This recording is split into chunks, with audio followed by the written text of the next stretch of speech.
My name is Petra Roggel, and I'm the director of the Goethe-Institut Chicago. Together with Irmi Mauno-Kotzian, I'm also responsible for our cultural programs. I would like to mention that in our cultural programs, we care a lot about dialogue, and we care about a dialogue between the different contexts we all come from. The value of different perspectives, engaging in an exchange, I think, cannot be overestimated. And as a guest in a country, the Goethe-Institut's program is giving me the chance to listen to these different perspectives and make them also heard. My enthusiasm for the performing arts and my belief in its importance has always been very strong.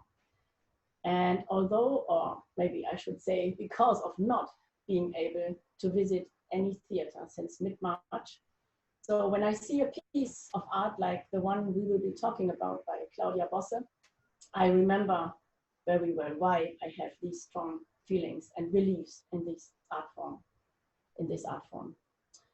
With this said, I would like to stress that I'm very excited to have Claudia here with us today. Hello, Claudia. And furthermore, I'm so honored having two experts here for the performing arts with us, both based in Chicago and working internationally, Tina Post and David J. Levin. Thank you very much for being here.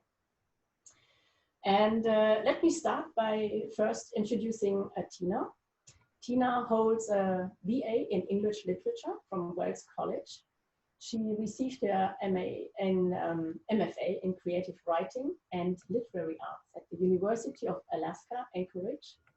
She received an MA in African American Studies and American Studies from Yale University, where she also wrote her PhD in African American Studies and American Studies.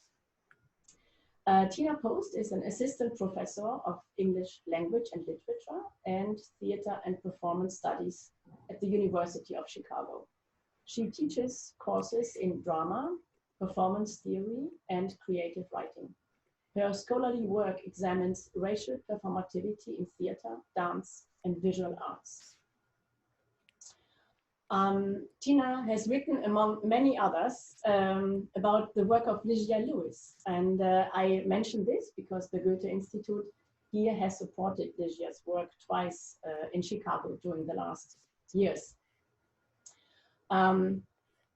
Themes and topics that I find extremely interesting to learn more about from your research include the question of racial embodiment and projects and writings around a hypothetical performance. Yeah, that sounds super interesting, and I would love to dive deeper into this. I don't know if we can do this today. Thank you for being part of this talk. David J. Levin is the Addie Clark Harding Professor in Germanic Studies, in Cinema and Media Studies, in Theater and Performance Studies, and the college at the University of Chicago. From 2011 until 2016, he served as the founding director of the Gray Center for Arts and Inquiry, which fosters experimental collaborations between artists and scholars. David has served as a guest professor of theater and performance studies at the Freie Universität in Berlin, as well as the universities of Oslo, Erlangen, Nuremberg, Mainz, and Constance. In addition to his academic work, he has worked as a dramaturg and collaborator for various opera houses in Germany and the United States, as well as for the choreographers like William Forsythe and Sarah Margal. Thank you, David, for accepting my invitation to this talk and also for introducing us to Tina. And last but not least, there is Claudia. Claudia Bosse studied directing at the Ernst Busch Academy of Dramatic Arts in Berlin. This was followed by productions and theatrical installations and interventions in public space. She has received teaching assignments and published on her directorial work and installation projects. In 1996, she co-founded the Theaterkombinat and was its artistic director. From 2006 to 2008, Bosse worked as a permanent guest director at the Théâtre du Critli in Geneva. There she staged, for example, Phèdre. Bosse staged also the ancient tragedy, The Persians of Aeschylus in Braunschweig, as part of the festival in Theaterformen. In this work, she placed the choir, which she formed from 500 citizens of Braunschweig and the surrounding area, at the center of this production. Claudia Bosse is choreographer, director, and artist living in Vienna and Berlin. Her work focuses on different forms of violence, history, and utopia. She thinks of her expansive choreographies in space as artworks created by temporary communities, which incorporate myths, rituals, text, language, choruses, and objects. As a researcher, she has also held many workshops and has lectured at several academies and universities. Since 2011, she has also been working on installational pieces in cooperation with archives and art collections. So welcome to this talk about a solo by Claudia Bosse called Oracle and Sacrifice 1, or the Evacuation of the Present. The solo had its premiere at the end of October at Tanzquartier Wien, Center for Contemporary Choreography and Performance in Vienna, Austria. And it was streamed yesterday, as Irmi mentioned, afternoon and evening exclusively for a worldwide audience of the Goethe-Institut Chicago. Well, new times create new ways, I think. This 1 hour talk today aims to offer different perspectives to a piece of art in the field of the performing arts that was newly created. The challenge really is, and I please keep this in mind, the challenge is that none of us here has seen the piece live performed. And I really appreciate Tina and David's trust to be part of this challenge. The talk offers reflections together with the artist about the process of its making, its challenges and findings. And last, but sure not least, the talk also tries to thrive on having a conversation between expert artists and a curious audience. So please write your comments, questions, and remarks in the chat, and we will have time to get to them in the last 15 minutes of the talk. Please indicate also to whom your question is addressed. If there's no addressee, we will give the question to all of us and see who feels ready to answer. And before we start, I know this is a long introduction, but I would like to mention that the team, I would like to mention and thank the team of the Goethe-Institut Chicago. Because during a live event, my colleagues are around and the audience can see them and can talk to them. But in these times, when a Zoom platform is the format we have to choose, I think it is very easy to disappear and be invisible. So I would like to take this moment to thank the team and just mention Imi Monokotsian, whom you have met in the beginning, also Denise Elsmann, Douglas Klonsch, Andreas Wojtowicz, and Thomas Rupprecht for being like a stable force behind this institute, its structures, and in these times where none of us works really from the office. So now I would like to invite Tina, Claudia, and David to ask questions or make comments throughout the talk and rather think of this talk as a conversation. And I promise to jump into it when I think we are drifting too far away. For the start, I would love to invite Tina and David to share their thoughts and impressions while or after watching the performance, maybe like a dramaturg would do. And please take your time and lead us, guide us through your perspective on Sacrifice and Oracle 1 Evacuation from the Present. And David, would you like to start? I'm happy to. Thank you, Petra. Thank you, Irmi. I think first and foremost, thank you, Claudia, for being willing to engage in this experiment. It's a thrill, but also a slightly scary thrill to, as you say, Petra, to engage this really serious and really provocative work in cyberspace. I mean, but then again, as Petra says, how much better is it? It's so much better to engage it in cyberspace than not at all, and it just generates the desire to see this work in person. So I'm super grateful to the Goethe-Institut for arranging this.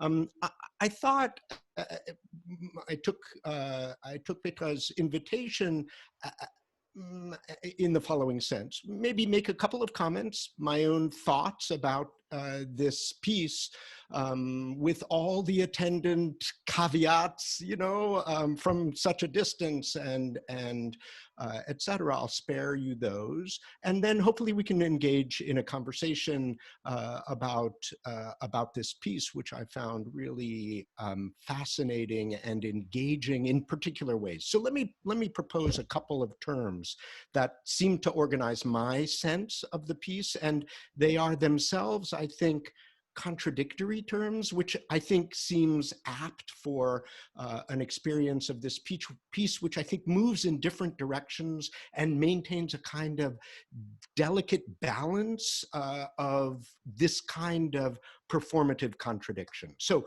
the terms that I had noted for myself for the purposes of our conversation today were, on the one hand, hermeticism and generosity. So that's one pair. And the other pair was intimacy and distance. So it seems to me like I, in any case, experience this piece in terms of, on the one hand, a sense, and it seems to me thematically entirely apt, a sense of the hermeticism of the events that were taking place on stage. It's like, wait, they are, to use the German term, you know, performatively rätselhaft. They are, you know, mysterious and quizzical, and yet they seem entirely self-enclosed. That is, they seem to make internal sense, and yet I, as an audience member, am, in a sense, on the outside of the inside of this performative space.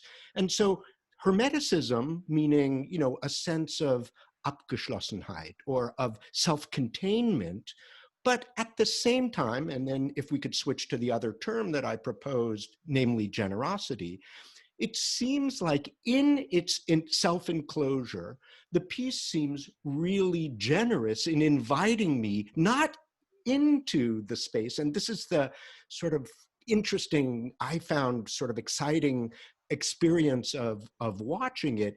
It invited me to engage with its hermeticism without compromising on the terms of that hermeticism, but rather, in a sense, it was like an experience of the intimacy of the events on stage. And, you know, look, there are various, I think, forms, performative idioms, aggressive versus generous. This struck me as a very generous experience of something which nonetheless maintained a kind of integrity of hermeticism. That is, it's not like I was given a ticket with, you know, terms that would explain, you know, but rather it was left to me to explore what the terms of engagement might be for me. Okay, that's one set of terms. Let me just propose this other set of terms and then pass the virtual microphone over to Tina. The other is related, and that is this sense that the piece, on the one hand, seemed deeply intimate. And by intimate, I think I mean that in both senses. That is, where I, as a kind of voyeur, was observing acts that struck me as intimate, from which I feel like I was necessarily at a distance and with some amount of wariness or anxiety about that distance. Namely, wait a second, should I even be here? Like, what am I doing here? But at the same time, as it invited me into a space of this performative intimacy, I also felt at a comfortable distance from, but maybe let me modify that. Not necessarily at a comfortable distance, at times at an uncomfortable distance, and at times in a comfortable distance. It felt to me like the piece wanted, on the one hand, to enclose me, but at the same time, keep me at a distance from its self-enclosure. And the play between my spectatorship as participatory and my spectatorship as distantiated was a very pleasurable, I mean, there was a frisson to that. And so, it was at times uncomfortable, at times felt exciting, and at times felt awkward, but at all times felt dynamic. Okay, let me stop there, but also, just say, look, these are very contingent observations, so I'm happy to stand corrected if it turns out that these are, not helpful or productive comments. Thank you, David. First, I'll echo all of the thanks to everyone who facilitated this event. It's such a pleasure to be here, and a treat, just a delightful way to spend part of Sundays talking about this piece. I too have very contingent caveated observations, which I will offer and move through quickly because really I'm most interested in just sort of conversation and to hear from Claudia as well. So the first thing that I noticed that I would love to ask about is so the way that the space felt to me. I'll say that there are times where the world of a piece of choreography or movement is the space and the objects around feel subordinated to the dance, which is not to say that they aren't carefully curated or carefully chosen, that a lot of thought didn't go into them, but it means the dance is really first. And this piece was so interesting to me because it felt not that the dance was detracted from, but the scale of the space, the placement of the objects, the soundscape, all of the all the dramaturgical elements that went into the piece all felt so carefully curated and of a far more equal standing, as though the dance were one element among equals and not simply subordinated. And so I would love to hear in terms of process how you landed on the objects, how they were so carefully placed, such that the 3 cardboard tubes and the 3 bamboo poles had this sort of echo. The palette of all of the objects was of a very similar natural but warm hue in that white space, which was neither claustrophobic nor agoraphobic. It was just, everything felt just so. So I would just love to hear about that, and maybe relatedly, how which language was determined at which moment, if that were also a part of the sound curation. I couldn't help but just desperately wonder. So there were several moments of a sort of deprivation of sight. And along with that, it made me think about the larger sensory registers of the piece. I could feel really the texture of several objects when you interact, for example, with the sort of anthropomorphic intestine-like object. I could sort of feel the squishiness to that. And so I couldn't help but wonder about the smell of the meat, if it smells bloody or formaldehyde, or what if we had been live would have been our experience of that element of the piece. Let me think if there's any one last thing I would like to throw in. I guess one other thing I'll say, not to jump ahead, but when we think about questions to come, and this sort of pivots off of some of David's observations about intimacy and distance.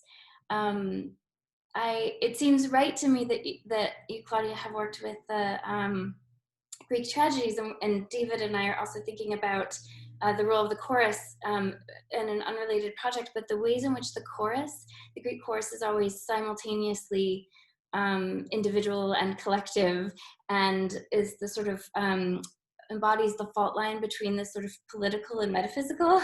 I feel like those lines are very lively in this work between what is so much bigger than a person and just sort of channeled through them, top down, big funnel to small, and then what sort of in an embodied sense, really from the bones, from the guts, is from the inside out, if that makes sense. So those are just a few quick observations, but really, Claudia, I'm so excited to hear from you about this piece, and thank you again for having me.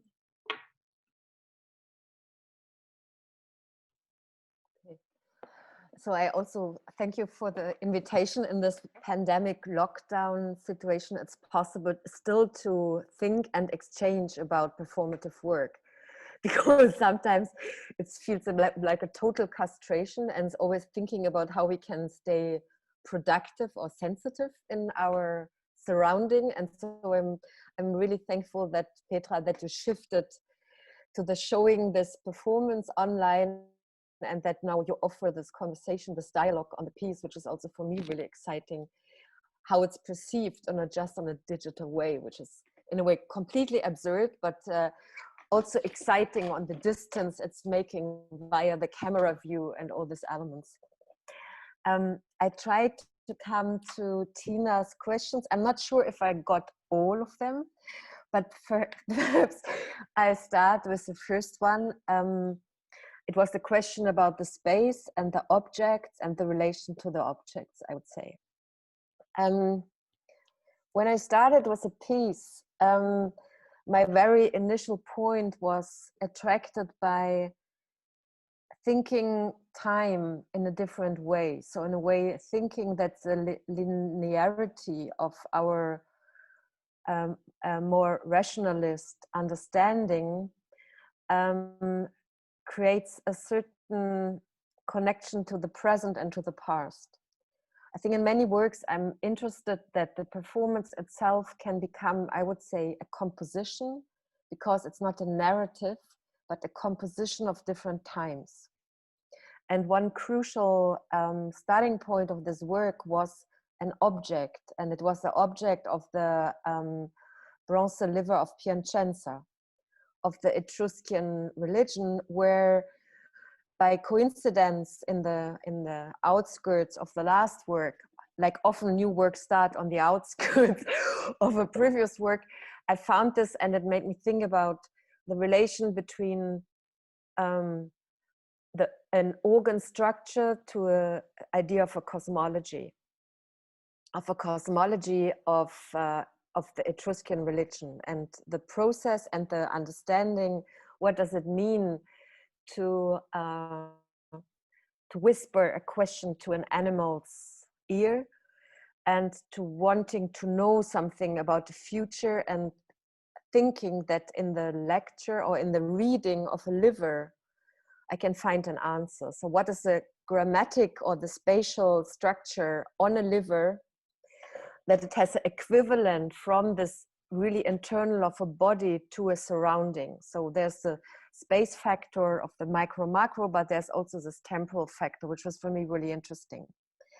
So when I started, I had a lot of material. I was looking at, I was reading, I was collecting, and I was thinking about. And then I went in my studio, which is between an atelier and a studio space, and I had some materials there. So I first did the choice of what I already had to position certain materials, and went into a bodily thinking process.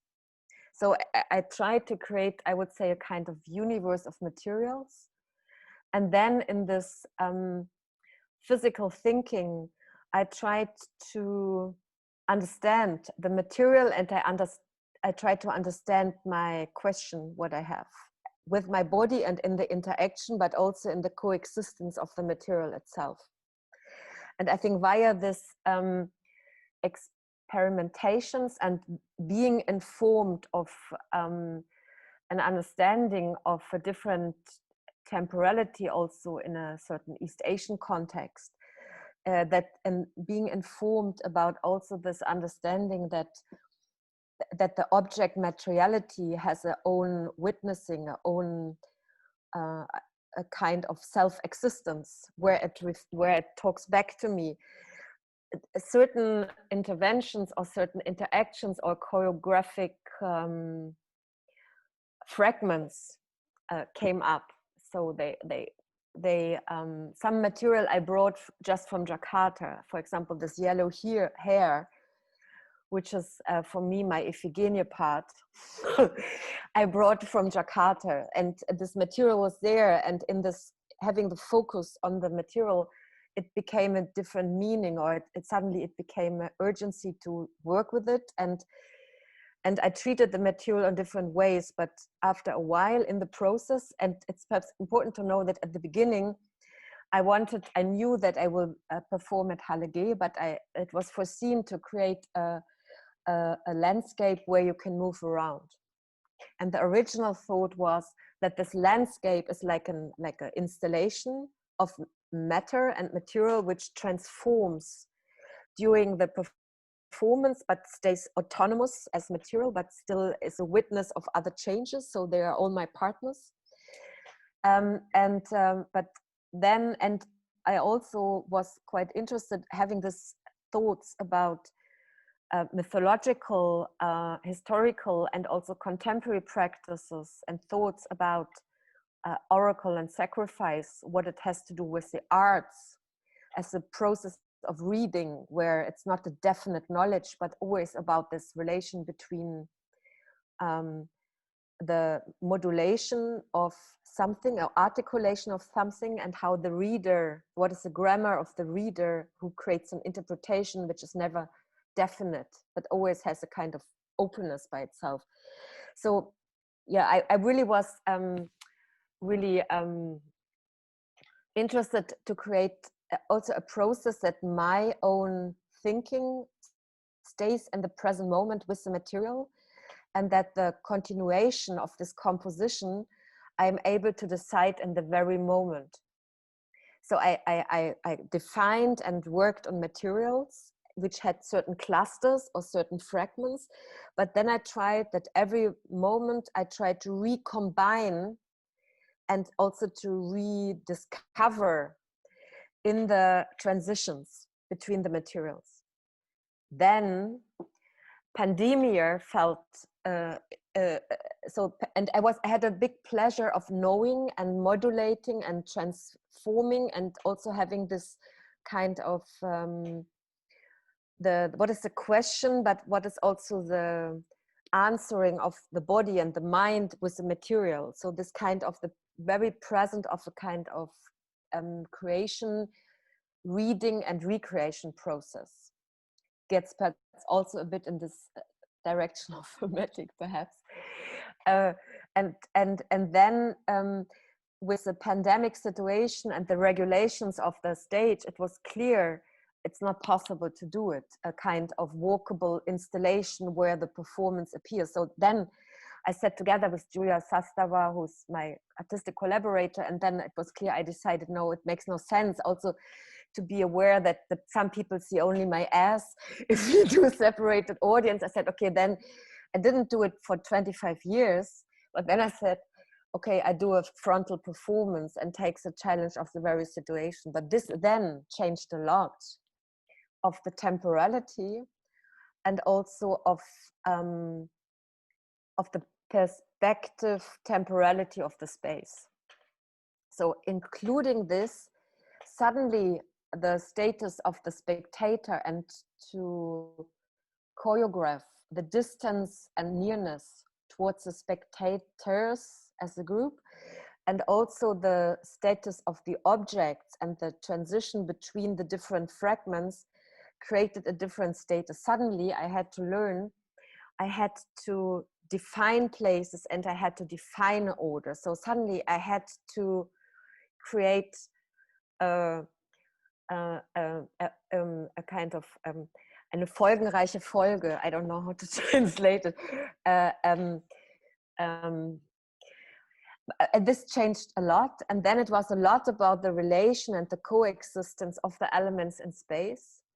And also how I could, what is the light? So that everything stays in the light all the time. That's no spot on me, but that also the performance of the elements continue. That they also change when something changes in the spaces. It has a lot to do about my also understanding of how I understand choir.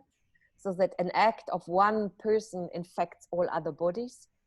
So trying to understand it as a kind of cohabitation of the stage space. And it was true, it was a extremely millimeter work to arrange the positions, to create the distance, to, it was quite a ritual of preparation, I have to say, and then to understand what is the influence of little changes and how then it's possible when these changes happen, how it's possible to react in the very moment.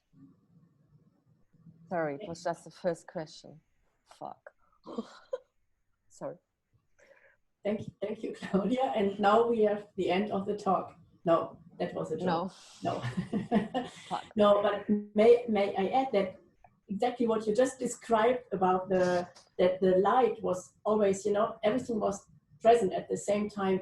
This was the one situation, a moment where I was really sad that I could not choose which angle on the camera I could take, because I would have loved to sometimes just listen to your voice or to the sound, but see the organs be there and do their own thing. And so this was something we clearly missed, because we had to follow the camera and could not establish live things at the same time. Only maybe after each other when the angle from the camera was more in the diagonal. Yes. So okay, there is something that we miss here. This is great, I think. That's a good point. And coming, I would love to come back to 2 points from Tina and also from David about this distance,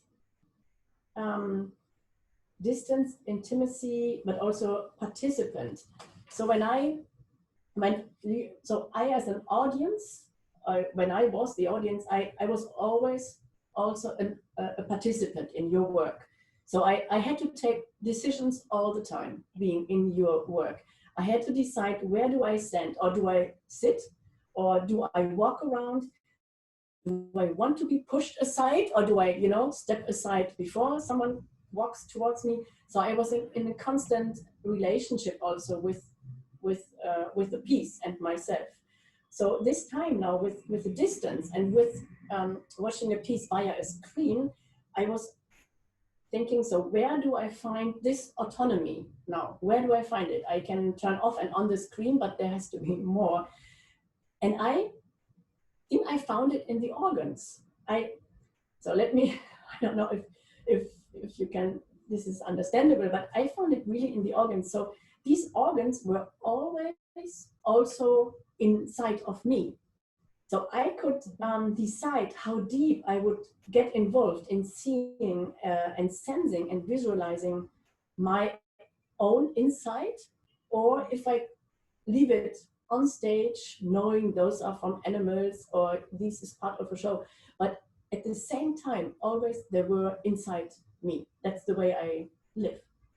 So I thought maybe that was, and that functioned via a screen, which was incredible, I think, and gave me really a sense of being alive also.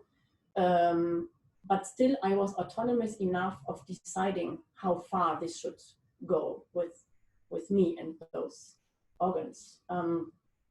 So this autonomy, this question, what my question to you is, Claudia, what does autonomy means for you? But maybe before I'm curious if you, Tina or David,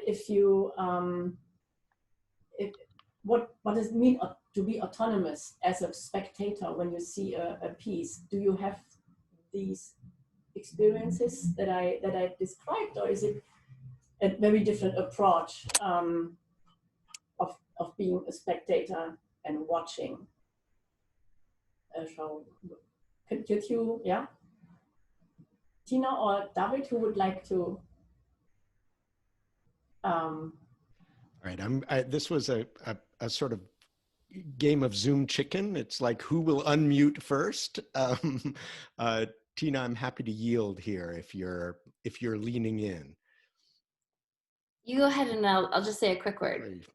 I just very quickly, I fully agree and recognize, Petra, your sense. I mean, if there was any frustration, and I recognize that this is, whatever, a completely overdetermined frustration on my part. It's that, as you say, like, I wanted to decide where the camera would look. And I found it just super annoying that I was not editing this film, or for that matter, that we didn't just have a proscenium camera that would in some sense allow me to choose that it was edited at all. Of course, I also profited from that editing, but there was this sense, to get back to something that Tina noted and that Claudia commented upon, there was a sense of the balance of the relationship between the bodies and the objects, and as such,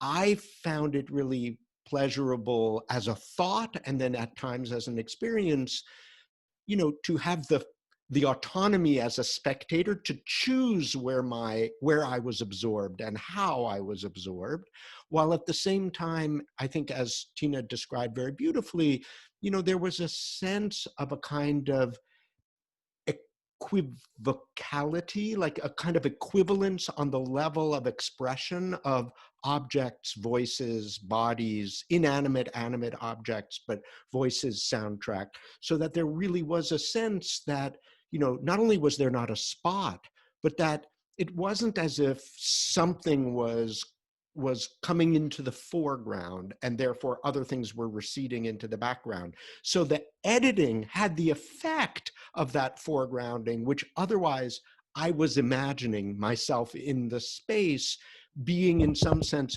empowered to, to assume that function of foregrounding, backgrounding, of selecting, of editing. So for me, like, this piece seemed to posit the opportunity for an autonomy that on a formal level of its delivery online was in conflict with, the necessity of editing, of it for an online presentation. Okay, sorry for having gone on a bit. I'll say quickly, perhaps I'm too much of a follower, but at least in this performance, I was so content to just move with the movement and with the camera. And there weren't too many, maybe once or twice, but there weren't too many times that I really thought, I wish I could go over here. There were times I wish I were closer. But I did, for me, I think perhaps that was also partly a function of the ways that Claudia was saying that the sort of liveliness of the objects was part of her intention, and I definitely felt that, so much so that I wanted to read Deleuze about the body without organs next to this piece, so that I could think more about like organs versus organization versus like all these things that I just like got on a real intellectual kind of journey with that with the piece in that sense. But I think it was because I also had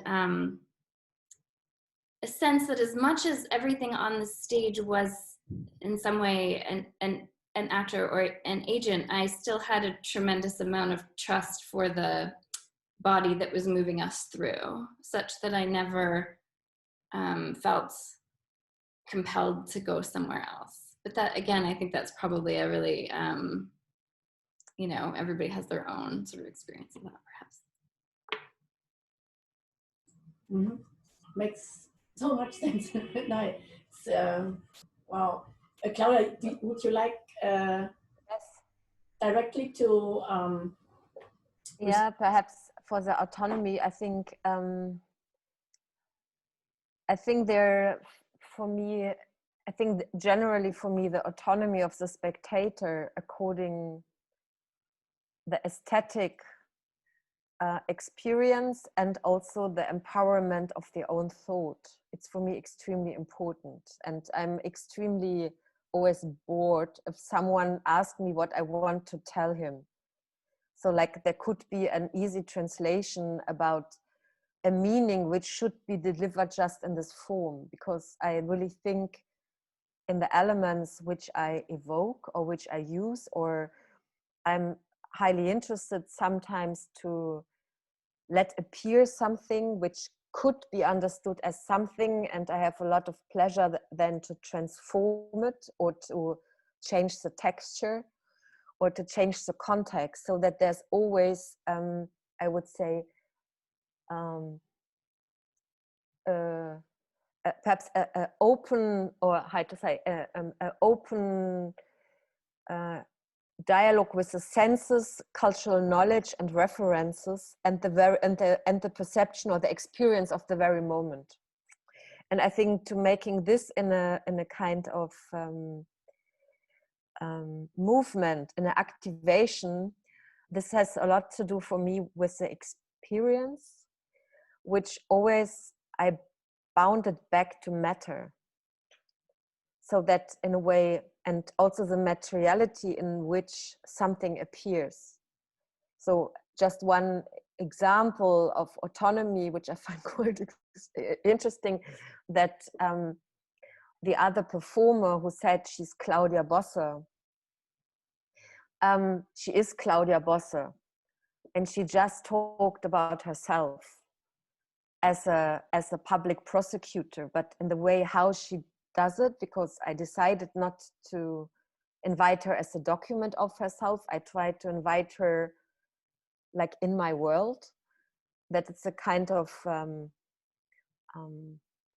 a certain way of appearance, which can be also quite fantastic, but at the same way, it's true what she's saying.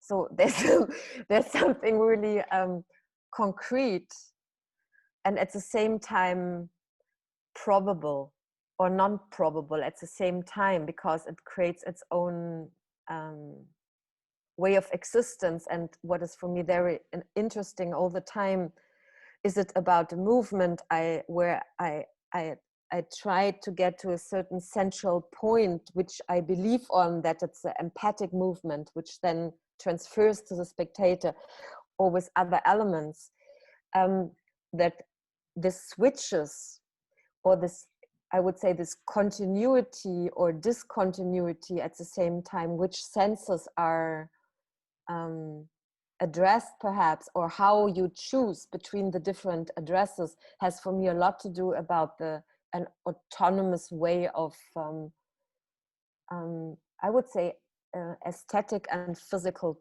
pleasure, but thought, which is for me always combined. Yeah, yeah, yeah. I mean, you mentioned Claudia Bosse from Bielefeld, and she's also part of the chat. She said, "Hello, here's Claudia Bosse from Germany." It's her. Ah, okay. Hello, Claudia Bosse from Bielefeld. It's time now to also look at the chat and the questions in the chat, and there is one that I already figured out, and maybe more, and then maybe we can come back to that moment when Claudia Bosse appears on stage, because that's a heavy moment of for me. I mean, that's maybe we get to it later, what this means when Claudia Bosse comes. So let me read the question from Daniel Toner, and Daniel is asking, what tradition or practice do you evolve from? This work is reminiscent of aspects of Fluxus and Pina Bausch to him, for example. Can you read it, or shall I read it once more? Where is your practice coming from? Your practice of, I think, movement, using text, using gestures, movements. Do you see yourself as, have you been influenced by Fluxus or Pina Bausch? Yeah, Claudia. Mm-hmm. Oh God, how make it short? I try my best. So, so my background is, I come from Brechtian theater. So thinking about language and the social or the political necessity or usability of theater. Then I became really interested in the didactic play theory of Brecht, where suddenly it was not about what the performance on stage, but also the performance of the spectator. Via this, it came to choreography meaning, and also influenced by someone with whom I collaborated, like Josef Seiler, suddenly to going into architectures and real spaces and thinking about the choreography as a choreography of situations of the bodies of the spectators and the performers. So that there's always, that the sensual shifts in space are choreographic experiences of each body being part of the performance and being also a visible body for other bodies in the performance. Sure, this kind of understanding live performance has some lines to Fluxus. I was then also quite interested in Fluxus, but more as I think the Fluxus notion came later. So when there was a practice appearing, and this kind of this new definitions of working processes, the politics of science, of physicality, of relation, and also the duration of performances. So was for me quite important. And then the Fluxus movement, how it entered in, I would say, in daily life symbolisms, how they destroyed it, and how this kind of the gesture of transformation appeared was one element. So Pina Bausch I found interesting, but it was not a real reference. But there were years I was extremely interested by the power of the choir of Einer Schläft, but this is already ages ago. But this kind of this kind of physical appearance, and then it came a lot between references from fine arts and mixing it with own experiences and mixing it with architecture and the choreographic thoughts. So, but in the way, thinking the space as a always questionable co-author of each work on one hand, and thinking the choreography also as involvement of all bodies, and normally the bodies in my performances move, so it was a challenge to how to move the bodies while they sit in a kind of physical mental way with on a different level. But I think this perhaps ways of differences where there are artists which impress me or give me associations, and they become like partners of work in a way, but always with elements. So it's more like I would say a big fricassee of different aspects and the lines of thoughts, which then reorganize by a temporal interest, which then gives a focus on my work and my knowledge and my interest and how I see the things. Is it an answer? But there was also Chris from Vienna had a question. Yeah, we have here one. Chris from Vienna has a question. I did not see. Chris made a comment that Chris or Christina, I don't, he or she saw not the screen version, but the premiere in Halle G in Vienna. And he or she finds it just remarkable that the observations and questions that we raise when it comes to spectatorship are really very similar. This is, yeah, for Chris, it was one of the pieces he or she saw during the break between the lockdowns of theaters in 2020 that asked crucial questions about exactly spectatorship and the stage, almost as such or in general. So just thank you for bringing up the term autonomy. That was a comment, but we have one more question from Clara. Clara's question is, where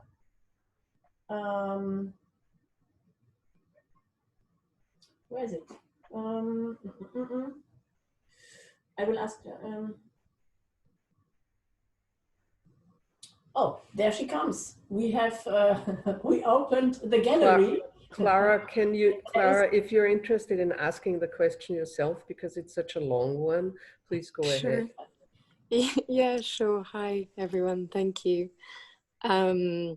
It's sort of a fake question that's just an excuse to talk about that purple piece of fabric that I thought was just absolutely sensational. And then on like hearing you guys talking, and I was really compelled by this question of organs and organization, and just Tina recalling Deleuze, but also thinking about how Deleuze is rereading Artaud. I'm wanting to kind of express that what felt, and I think David, you used the word absorptive, but what really sort of keyed me into at moments what could feel distancing, or what was a really interesting sort of like experience of spectatorship, where I was like bouncing between an intimacy with you that I felt was happening when you were handling objects, Claudia, rather than when you were moving more sort of autonomously, actually. And I felt like those textures really allowed me to kind of suture myself in. So it's more comment than a question, but I was curious about how you found those objects, created them, and not just that one, also particularly the foamy structure that you like empty out, that I found so evocative of that body without organs moment, and maybe one of the more like compelling ways of seeing it done almost. Yeah, thank you. I think Artaud and Deleuze sure were references in the partnership with the Etruscan haruspician. So it's this kind of cross relational idea, and I also will continue to work on the question of organ and organism, and ways of organism of human and non-human species, just as a side link. And the object. So when I started with the project, I wanted to have organs. So I wanted to have real organs, and normally I wanted to have fresh organs, but because of the Tanzquartier situation and the corona, it was not possible. So we made contact with the pathological collection in Vienna, and Dagmar Tröstler, who is the production person of this work, then became the chief preparator for the prepared organs, because then Eduard Winter, the collection chief, learned her how to prepare the organs. And this was a certain process of understanding how to materialize them. This is for the real organs, and then to find out how I can treat them, because we needed them for more than one performance. The other thing was I wanted a lung which is breathing. So I wanted a lung which is breathing, and we started with a little cow lung. It was too small, and then it was clear it needs to be a, oh shit, what happened? I'm still here. It needed to have a cow lung, and then it was another collaborator, Marka Tölzer. He developed this mechanism with a vacuum cleaner, and how it's possible to create a choreography for the lung with a vacuum cleaner. But the interesting thing was that every day we had to have a fresh lung. So every lung reacted differently and needed long time massages to react to the vacuum cleaner impulse. So the choreography, which was mechanically organized, was not looking the same at any lung, because any lung was different. Or for example, the lungs in Germany were cut through. So the mother of the sacrifice performer, she's a chirurg. So she repaired one of the lung in a 1.5 hour operation that it could work. So there were a lot of this meta things, and in our atelier space, the whole toilet was a preparatory smell, and the smell, there was one liver which didn't work out. So there was concrete experience. On the other hand, I was really interested to combine the concrete matter with artificial matter, because I thought this correlation is really interesting. And the foam object appeared because, but long time I work with foam. So I quite like this simple industrial material where when you manipulated, you see it. And I built this figure, and I found stripes from other works. So I combined it, so it became then this sculpture, and then it was clear how to hang it, and then it was clear it needs also a stand, a mic stand, as the microphones, because it needs this kind of similar. So it's, lots of this happens in the process. Yeah. So we are. Thank you, Claudia. It's we are really coming to an end, and we just received another great question about your sentence. Violence will have changed, but not calmed.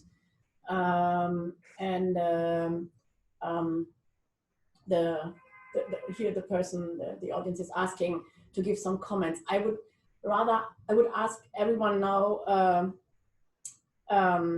Happy to close with that questions rather than my own. Okay, Tina. But I would like to mention before that I would like to throw in David's remarks saying, I wonder, are there other Claudia Bosses participating? Am I too Claudia Bosse? Who qualifies and who doesn't? I think this is wonderful. I had chosen this as the last remarks, but as Tina proposes that question, if you would have a last sentence, 1 minute answer to the question, violence will have changed but not calmed. Maybe you can tell a few words regarding that phrase, and you have 1 minute, Claudia. Well, I'm really bad with 1 minute phrases, so it's not my topic. I think I'm not able. I can talk about this futur 2 structure of the oracle. So this is a part of the verbal oracle. And I think if we look at this in other times, so we permanently have the impression that violence changes, it becomes sometimes more unseeable and sometimes it becomes brutally visible. So in a way it seems that acts of violence permanently change the way of appearance, but not the way how they interrupt and how they oppress individuals or systems or marginalized communities or economy or like this. So this way of the permanent indirectness of violent expressions, which makes us so much cooked in permanent violence conditions, it's quite a concern in a way.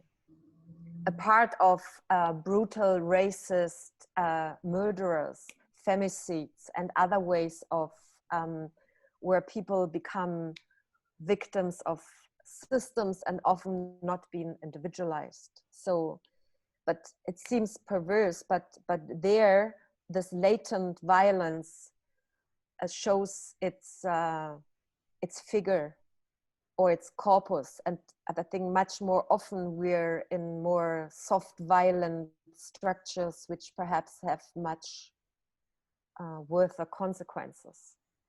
Mm-hmm. But it's hard to read them permanently, having them consciously permanently. So this was the one. Yeah. Thank you. It's not a good end.